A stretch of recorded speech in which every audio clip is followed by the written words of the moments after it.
I hear the same thing all the time. I can't hit my longer irons. I can hit my 8, my 7, but once I get this dreaded 6 iron out, I don't know what happens. It just goes all over the place. It's not going any farther than my 7 iron was. And what I tell everybody is this 6 iron exaggerates your misses. So if there's a swing flaw that you have, this 6 iron will show it. Today I'm going to give you 3 checkpoints in your swing to help you ensure that you can hit this longer iron more solid and get that added distance as well. So the first thing that we have to check in our swing is the club face. Now, the club face should stay square in the backswing. We should never let the face open. So when we address the ball, I want you to get set up to it, and then as you're taking the club away, I want you to pretend like there's a laser on the center of that club face, and that laser is going to point at the ball up until hip height. So when that club reaches hip height, that club should be pointed at the ball, no face rotation. From there, we start to hinge the club to the top. And what I want you to notice is that the club face is in front of this shaft at the top of the backswing. When I see this in lessons, when people are struggling with their longer irons, that face is too open at the top. So I want you to make sure that you can see some of that club face in front of that shaft. So as we're taking the club away, club's going to stay pointed at the ball. We start to hinge, and at the top of that backswing, that club's going to be just in front of that shaft. That's checkpoint number 1.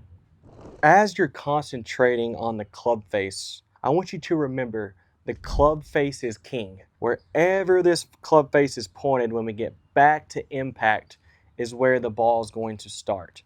And I want you to think about the club face like a steering wheel in a car. Wherever the steering wheel goes, that's where the car is going to go, right? As we're taking the club away, I really don't want any face rotation. I start to hinge that club, get it to the top, and then I feel complete control of that club face at the top of the backswing.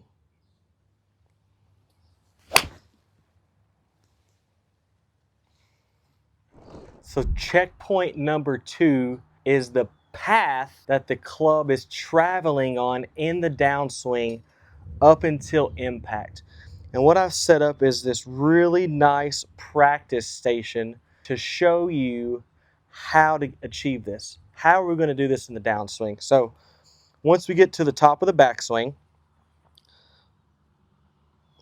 in the downswing, I want you to notice the club's going to match and be perfectly parallel to this alignment stick in the downswing. So we get to the top, we start to make our way down in the downswing, and that club is going to be perfectly parallel to the stick on the ground.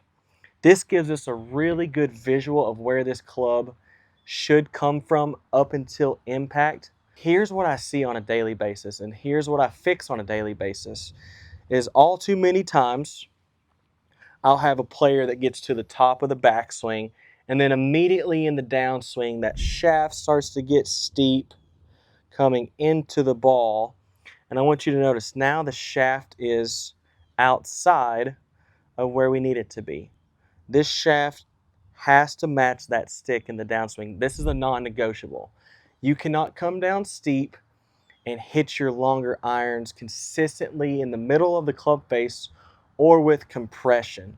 So what happens, you can get away with it with your shorter irons because there's so much loft on it. But the second you start to get steep in the downswing with these longer irons, that flaw is now exposed. So we're going to make our way to the top of that backswing. In the downswing, we're going to match that shaft to that alignment stick. And then coming into impact, that's going to be checkpoint number 3. And then I've also got a drill that I'm going to show you to help you achieve this checkpoint. Okay, So what I've got here is a 6 iron, a 7 iron, and then an 8 iron. And what I want you to see, here's impact, okay? So if I lean the shaft back on a 6 iron, and then I have a neutral shaft with a 7 iron, and then another neutral shaft with an 8 iron, now they're basically all the same club. And that's what's happening when you're seeing your ball not go as far with those longer clubs. If you're not seeing any extra distance with that 6 iron, more than the 7, more than the 8, it's because at impact, when the shaft is leaning back, they're all the same club. So checkpoint number 3 is at impact, we have to have the shaft leaning forward. We have to have that forward shaft lean, not only to compress the golf ball, but to make this actually a 6 iron, right? So let's walk through those steps one more time. So as we take the club back, that laser is on the club face, pointed at the ball. We get to the top of the backswing, and that club's in front of the shaft.